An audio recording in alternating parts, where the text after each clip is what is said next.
The late 1800s and early 1900s were nearly disastrous for Arizona's bighorn sheep. Those iconic animals were decimated by disease and unregulated hunting. That all changed when Arizona Game and Fish put strict limits on hunting and started restoring bighorn sheep populations across the state.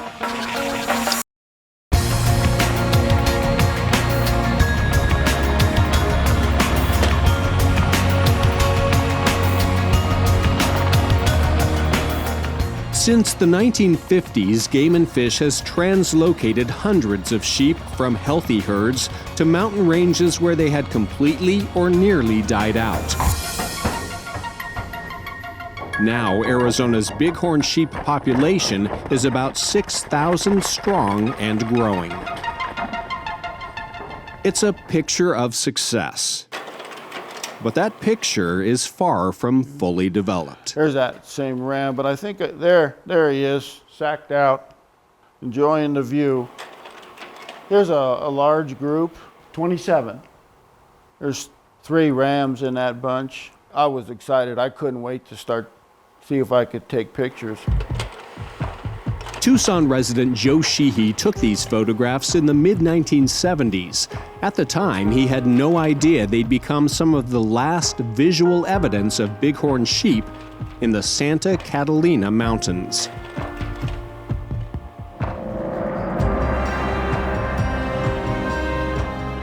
Located in the Push Ridge Wilderness area, that rugged range of deep canyons and steep rocky ridges at Tucson's northern border has been home to bighorn sheep for thousands of years. Signs at this trailhead seem to confirm their presence.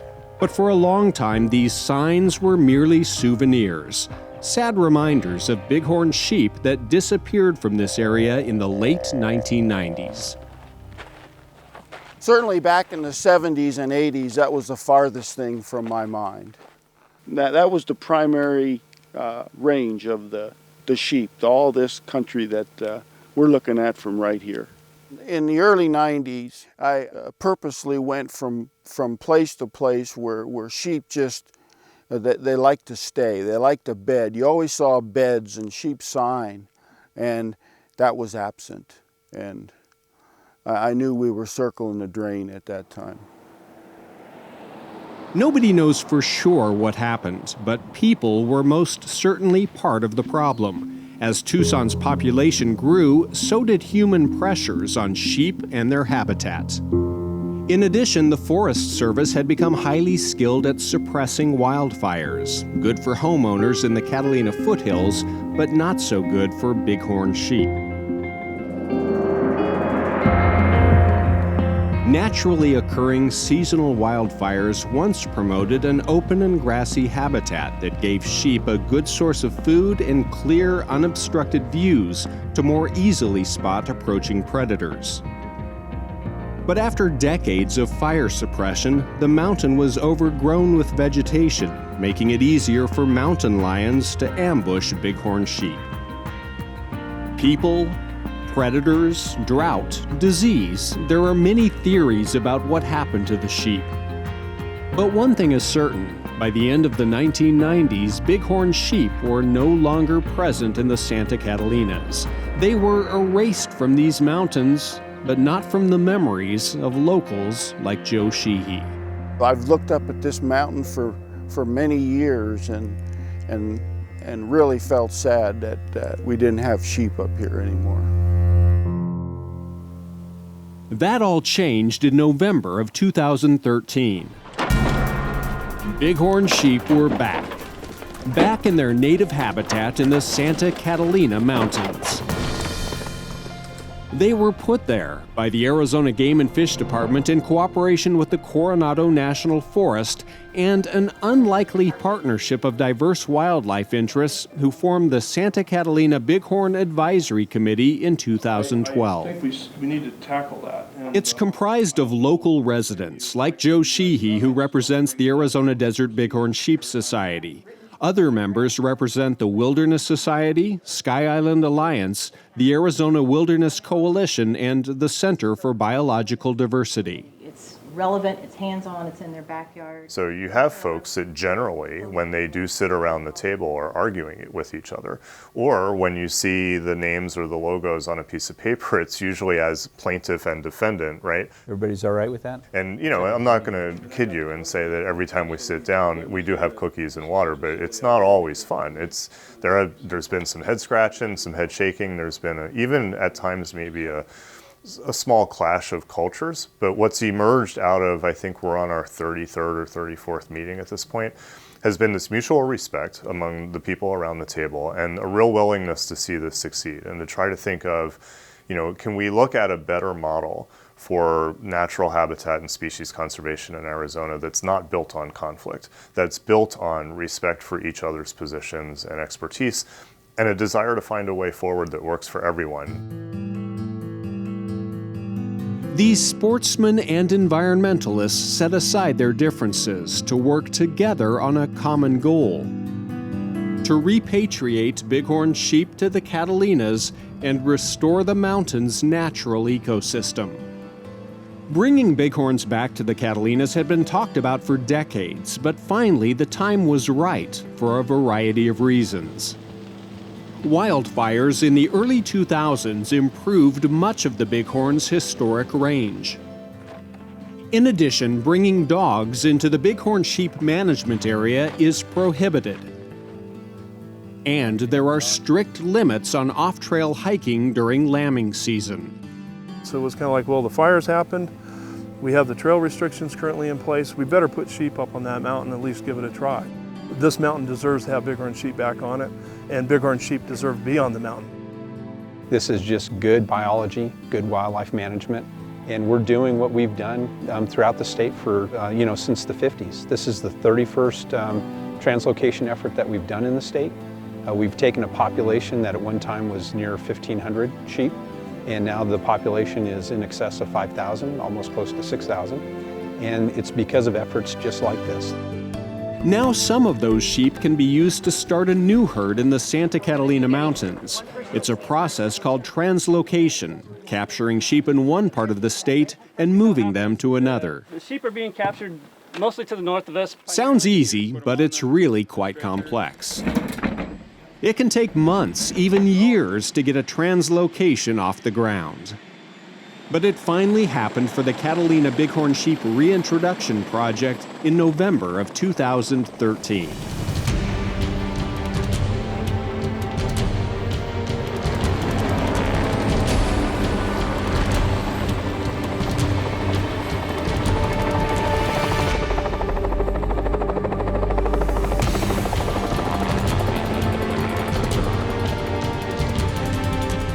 Helicopter crews spent 2 days capturing bighorn sheep in the Trigo Mountains near Yuma and the Plomosa Mountains near Quartzsite.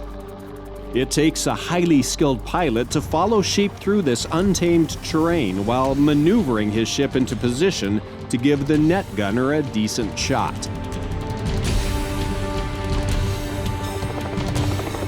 He takes aim with a special gun that launches nets instead of bullets.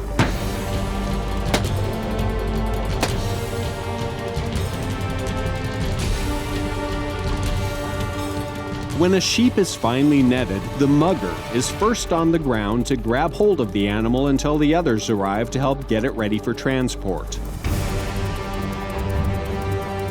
Putting a blind on the bighorn calms it down almost immediately. Then it's carried to the copter for a short trip to the staging area. It's a thrilling and perilous process. Very exciting. It was a little bit nervous this morning because it was my first day net gunning. So I think I ended up with 4 sheep and didn't have any mishaps or anything. There's a lot of risk that unless you're very safe and go about things in a safe manner and put safety as top priority, that could go wrong, and everyone else in the ship could be affected by you. So here comes our bird. Safety is always a primary concern, as is the welfare of wildlife. Animals can get stressed out and overheated. You got the horns real quick? So it's important to keep the sheep calm and cool. Watch it, guys, watch it. Members of the processing team work quickly to minimize the amount of time each sheep is handled by humans. A tangled net can sometimes slow them down. Okay, we're clear. Otherwise, they're like a well-oiled machine, moving bighorn sheep off stretchers and into crates for the journey to their new home near Tucson. Got him. As I was growing up as a young adult in Tucson, there was lots of bighorns in the Catalinas. I spent a number of hours viewing them. That's a pretty interesting ram. He's a beautiful little ram. Number 33, and that's the unit he's going into. So that's pretty cool. When they died out, it was really a travesty as far as I was concerned, and I was really excited when we talked about this project. And when I came on the commission as a commissioner, I wanted to see sheep as a priority on the Catalinas. This is my last year. We're going to have sheep in the Catalinas, so I'm really excited about it. Where are we going? When I have grandkids, I want to see them having the same ability to go out there and look at sheep on the Catalina Mountains as I have had. That was a nice little ram there. He wasn't stressed very bad either. His temperature didn't go up. It was probably the handlers, I think, that was keeping him controlled. You know. That's, you're going to go with that? I'm going to go with that, yeah.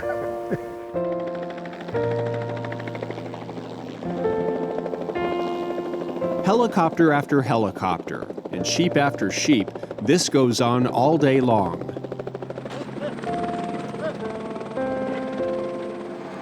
These boxes are full, and tomorrow when we go to the other site, we'll fill the other side. It continues the following morning at a new staging area just east of Quartzsite.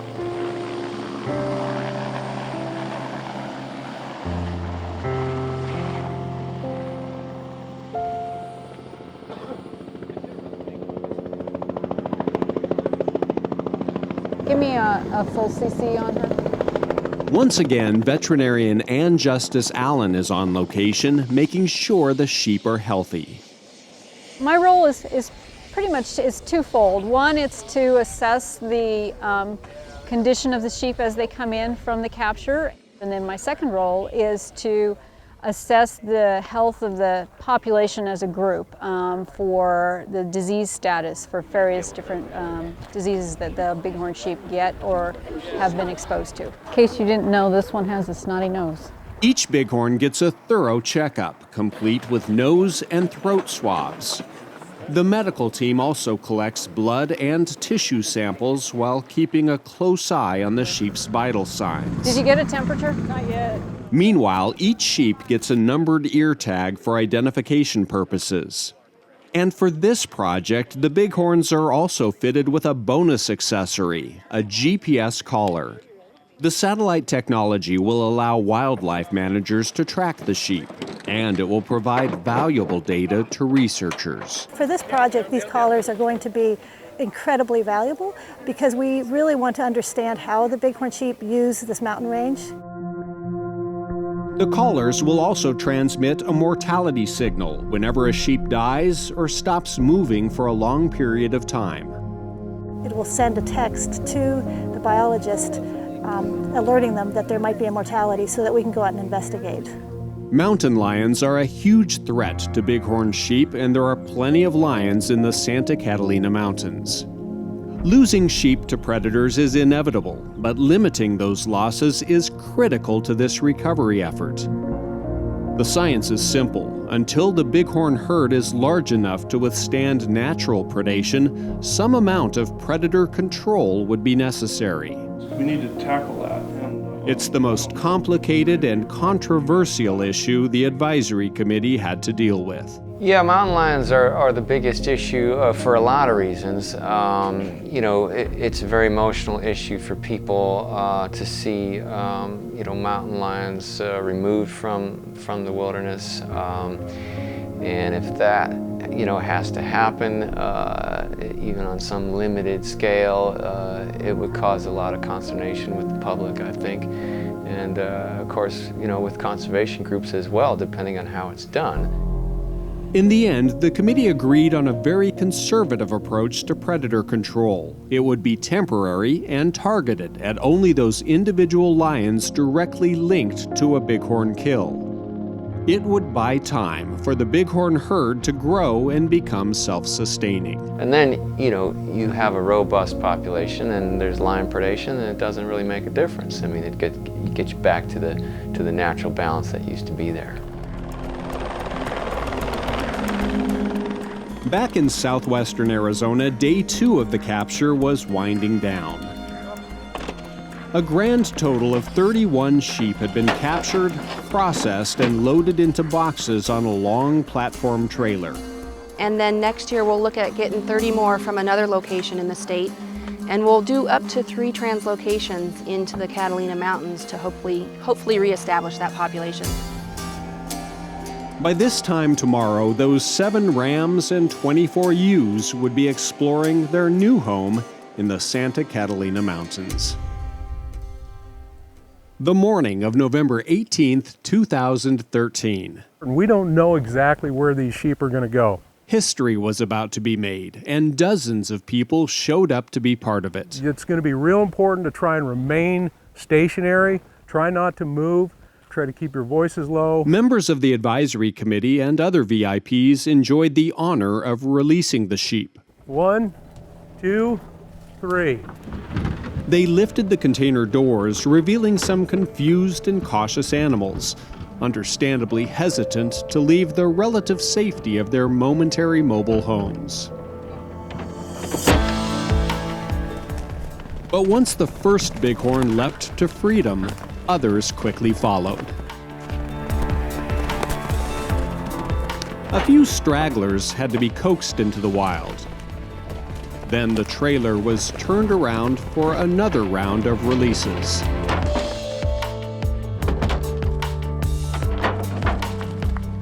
It was a textbook translocation, and a good morning for everyone who worked so hard for so long to make this moment happen. It's just very exciting to be here and to see these sheep run up the mountain. It was just really rewarding. For the first time in more than a decade, desert bighorn sheep are living in Push Ridge in the Santa Catalinas. A watershed event, most definitely. I really feel fulfilled, I guess is probably the best word I can come up with. Welcome to wildlife management. It's years of planning, punctuated by seconds of excitement that you got to see this morning. So I hope you all enjoyed it, and we're really glad that you came out and shared this with us. Thank you. Thank you, everyone. But the honeymoon ended rather quickly. Within weeks, a bighorn was killed by a mountain lion, followed by another and another. By the end of March, 16 sheep were dead. At least 14 of them were killed by mountain lions, and 3 lions had been lethally removed. This has gone too far. People were frustrated, emotions were running high, and critics of the project seized the moment. Do we want more of this? No! A small but vocal group of protesters showed up outside the March Game and Fish Commission meeting. It was held in Oro Valley, just a stone's throw from the Catalina Mountains. In the midst of all this turmoil, there was a silver lining. Bighorns were having babies. Yeah, that was the birth of the lambs was an emotional turning point, I suppose. The first lamb, bighorn sheep born in the Catalinas in more than a decade is a pretty stunning moment.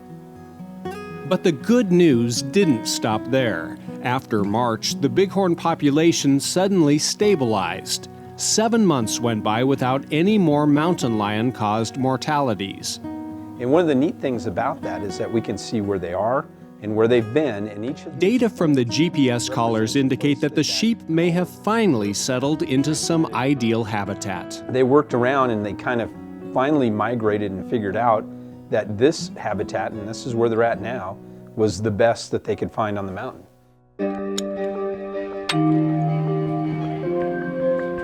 After evaluating the experience of year 1, the advisory committee recommended that the project move forward.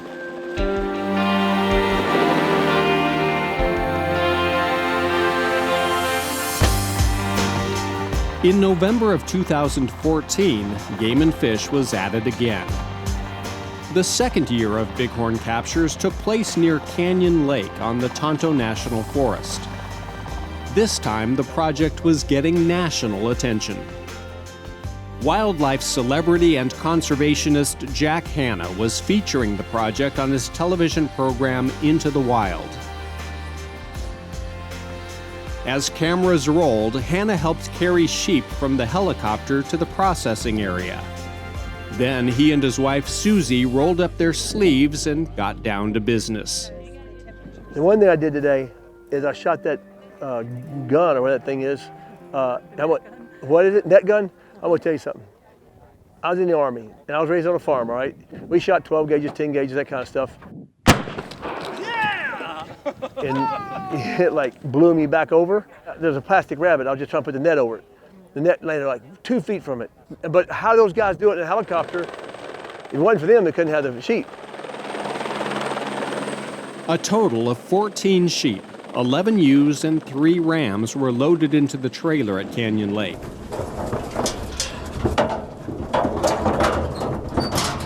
More sheep would be coming from southwest Arizona, but for now, the priority was getting these sheep down to Tucson and up into the Catalina Mountains. The mountains were just waking up when Jack Hanna stepped to the trailer and swung open the gate. The bighorns didn't take long to put on a show.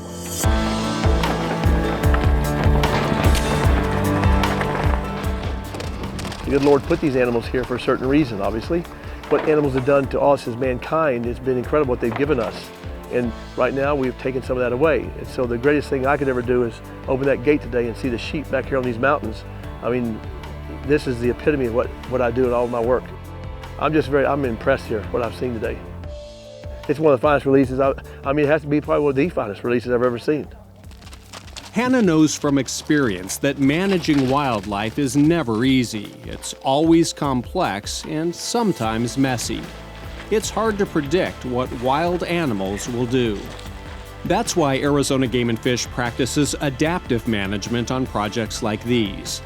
It starts with a science-based plan, but built-in flexibility allows wildlife managers to adapt to changing or unforeseen circumstances on the ground.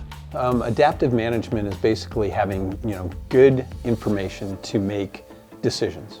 The GPS collars have helped a lot. They give us real-time data on their locations.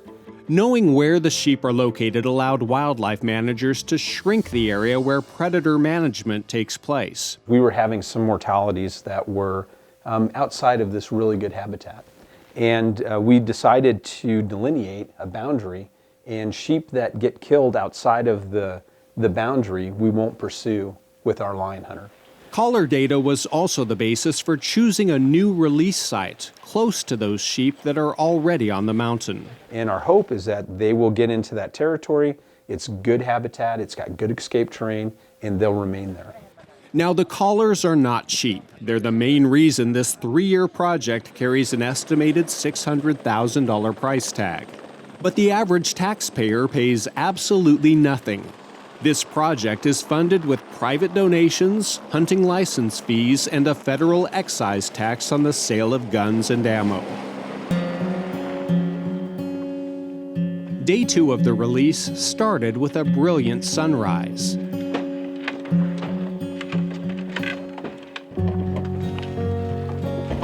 "16 sheep bolted from their boxes and returned to their proper place in the Catalina Mountains."